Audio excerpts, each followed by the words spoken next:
Do we have mountains? No. Do we have beaches? No. Do we have waterfalls? No. As you can see, we don't have a lot of beautiful landforms, but we sure do have beautiful sunsets. Have you ever seen a pretty sunset like this? Now you probably think this was drawn because we don't have beautiful land, but this is real. Our sunsets are beautiful because our land is very flat. There are no mountains or hills blocking it. The flowers in front are sunflowers. There are rows and rows of these beautiful flowers. Kansas is the home to the sunflowers. Now that you've seen our beautiful sunsets, you're probably wondering how Kansas looks like.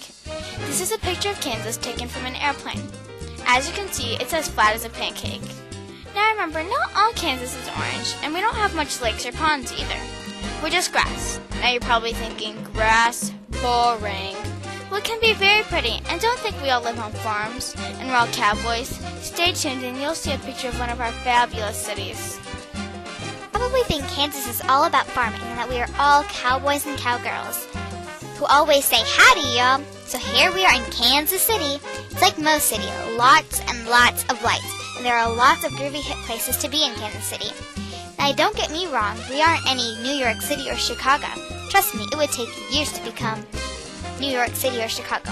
Now let's head on back to the farming area and see what Kansas's main crop is.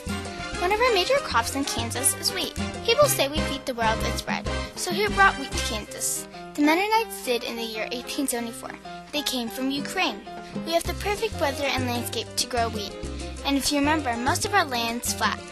But if you listen for a little longer, you'll hear about a place that isn't so. The Flint Hills are in east central Kansas, which is our state, stretching nearly 200 miles from Nebraska to Oklahoma. The Flint Hills are very big for people in Kansas, but for people all over the world, they are like pebbles. Warning: if you are coming to the Flint Hills, please look for the sign that says, "Welcome to the Rolling Hills."